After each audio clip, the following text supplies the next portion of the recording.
Up next on Line TV, we have Miss Pettit being awarded Employee of the Year, and then we have London King on Seniors and Juniors Student Section.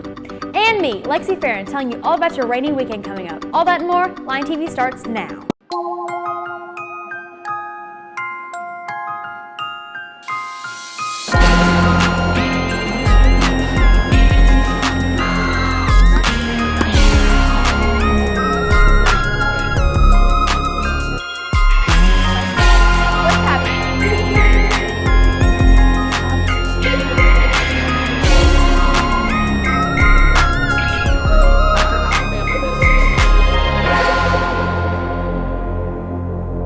Happy Friday, SHS. Welcome back to another episode of Line TV. I'm Marley Price. And I'm Sophia Neighbors. We hope you had a great week, and we're here to bring it to a close. Let's get started with these announcements. The 10th grade BMI assessment is scheduled for December 7th, 2022. Written refusals are due back by December 5th. Refusals by phone will not be accepted. Esports had several students participating in the playoffs this week. They had 7 teams qualify, in all including the following: Mario Kart A Team and B Team, Smash Bros. Ultimate A Team and B Team, Rocket League A Team and B Team, and Splatoon A Team. Captains include Phoenix Pruitt, our very own Jacob Shoei, Gowan Bailey, Jordan Jones, Luke Pruitt, Denver Threlkel, and Sam Ryle. Searcy High School will be holding the OSVOB for 11th through 12th graders on December 6th. You can sign up at the Guidance Center. It will take place in room 213 at 7:50 a.m. Reminder to National Honor Society members, NHS will be working the SHS Food Bank for December, and food packing will take place Tuesday, December 13th. Jostens will be on campus Wednesday, December 14th to deliver any rings that have already been ordered. Students will be called by the office that morning to pick up their rings. To place an order or to pay for a ring, please go to jostens.com. So, Marley, I hear you got a brand new story for us on this year's Employee of the Year. I sure do. Our beloved office assistant, Dee Dee Pettit, was the recipient of this year's Employee of the Year award. Dee Dee was nominated for this award by her peers based on her kindness and work ethic. Welcome to the West Office. Miss Pettit deserves this honor, not just because of her work every day for the past many years, working in the library before she became the administrative assistant in the West Office. First and foremost, she's the nicest and sweetest lady that I've worked with.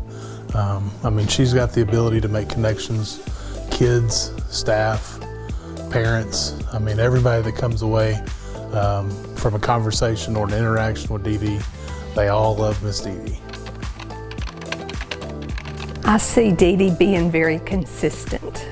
She is always happy, always has a smile on her face, is always very helpful to not only the staff, but to the students as well. We can go in there with Dee Dee, and that smile will be there. She does everything she can for everybody else. A servant heart is not strong enough of a term of endearment for her. She is here to serve, and she does so willingly. Miss Pettit wears many hats. She is also a nurse. She is also a caregiver. She is also a mom. I don't know that my year was as successful as it was if Miss Dee Dee's not there. She was that calming force. She knew what the job entailed.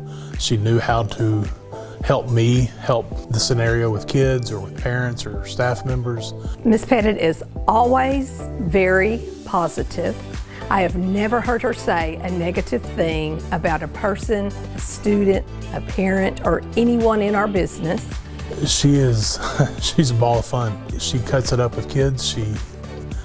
She knows when to kind of use humor. She's really funny. If you don't know her on a personal level, she's got a really good sense of humor. She always finds the good. She always says, if you walk in there and say, I'm going to need a sub on Friday, and her calendar is already full, she will always say, we'll work it out. I don't know that I can express it. She is an extension of Searcy High School. She is, in my opinion, a foundational piece. When I'm out in the community, last year especially when I said that I was in the West Office, to a person, well, you get to work with Miss Dee Dee, so you'll be good. Thank you, Miss Pettit, for not only being my colleague, but my friend. You've taken care of me throughout the years, when I've had my parents' death, when I've had my heart attack. and you have just been a friend along the way, and I can never repay you for that. Aw, I just love Miss Dee Dee. Me too. She is truly a genuine person and works really hard. Now in national news. Wednesday evening, as President Joe Biden marked a century-old American tradition leading the lighting near the White House. The president, joined by First Lady Jill Biden and host LL Cool J, led the festive crowd braving damp, chilly weather in a countdown before the tree was illuminated. The tradition dates back to 1923 when President Calvin Coolidge walked from the White House to the Ellipse to light a 48-foot fir tree decorated with 2,500 electric bulbs in red, white, and green, as a local choir and a quartet from the U.S. Marine Band performed. Just before a mid-air collision that killed 6 at a Dallas air show, a group of historic fighter planes was told to fly ahead of a formation of bombers without any prior plan for coordinating altitude, according to a federal report released Wednesday.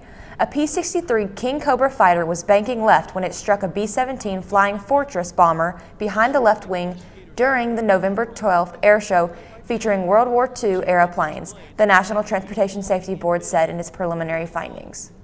The U.S. Justice Department has won a federal judge's approval to carry out a rare intervention to improve the precarious water system in Mississippi's capital city. Attorney General Merrick Garland announced Wednesday, months after the system's partial failure. The department filed the proposal for intervention on Tuesday, and U.S. District Judge Henry Wingate approved it later that day in Mississippi.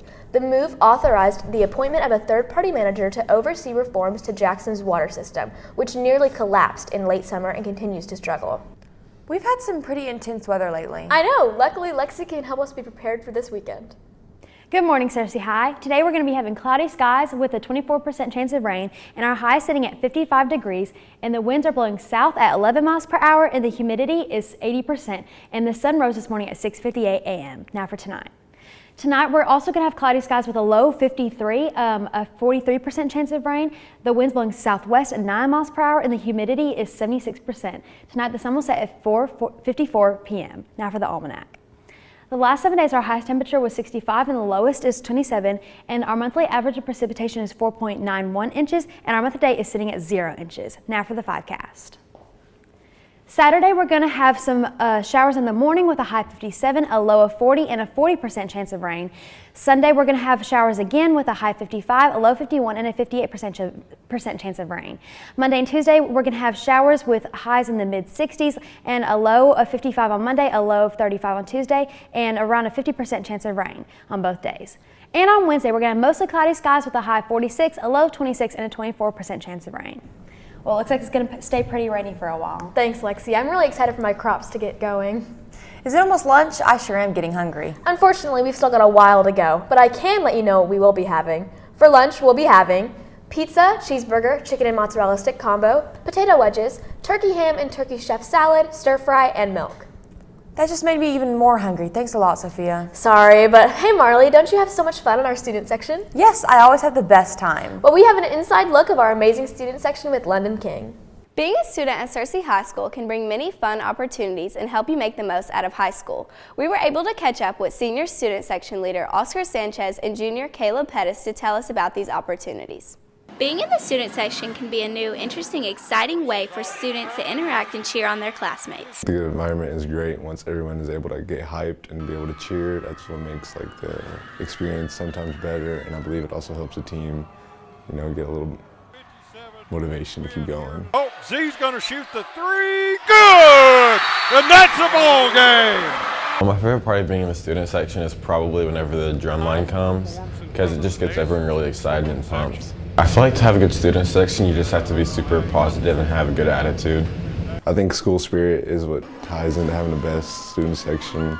You can't really just sit there and not hype your team up. It'd be kind of lame, so if you're able to cheer them on, I think that's the best part.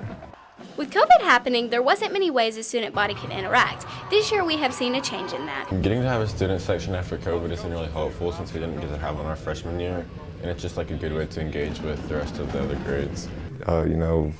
A lot of social distancing and masks made it not possible to have a student section, and it kind of took a little fun part out of it. But not being able to come back is really cool because y'all get to come together and cheer on. With not being able to have many pep rallies in the past, it has really brought a new light and excitement to this year's school year. Getting to have pep rallies again, I feel like it's just a really good way to get ready for the games and engage with the student body.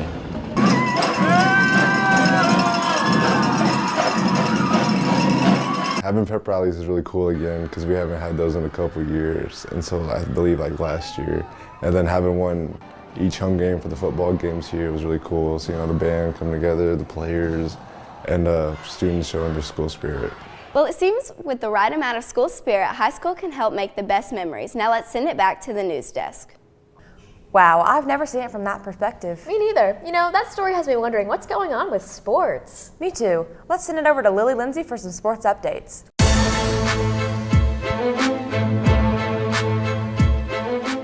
Happy Friday, Searcy High. We've got quite a bit of sports updates to get into, so let's jump right into it. In local sports, the Searcy Lady Lions and Searcy Lions basketball teams have Day 3 of their Searcy Bank Classic tomorrow, with both teams playing 2 games. The boys will play the Bryant Hornets at 1:30 p.m. and then will take on Little Rock Hall at 4:30, while the girls will play Little Rock Hall at 12 p.m. and then take on Mark Tree at 3 p.m. So make sure to come out and support our Lions. The Searcy Lady Lions boys and girls wrestling teams have their Little Rock Central Classic happening, where the girls will play today while the boys play tomorrow morning at 9 a.m. We were able to get an interview with senior wrestler Grant Lawson on how they have prepared for the Classic. We're really excited. This year's going to be looking like a good year, and we're ready for whatever is to come. The tournament's a yearly thing, kind of starts off the season, and so getting started with this tournament, we're really excited. So for the past about month and a half, we practiced pretty much every day till 5:30. We condition all the time, wrestle for hours, and just get in the best shape we can to try to prepare. So we've been preparing a long time for these matches. Moving on to national sports, the NHL has been heating up as of recently, with games of notice including the Buffalo Sabres beating the Detroit Red Wings in the shootout 5-4, the Calgary Flames upsetting the Florida Panthers 6-2, and finally we got to see the Seattle Kraken and Los Angeles Kings combine for 17 goals, where the Kraken would win in overtime 9-8. AA basketball has also been starting to heat up as well, with games including Marquette shocking the world by upsetting 6th-ranked Baylor at Baylor 96-70, 3rd-ranked Virginia barely beating Michigan by 2 with a score of 70-68, and finally the Missouri Tigers beating Wichita State in overtime 88-84 to keep their undefeated record going. Starting tomorrow, the World Cup will move on from their group stage and begin the round of 16. Games to keep an eye on this weekend include the Netherlands taking on the US, Argentina going up against Australia, and finally England will face Senegal.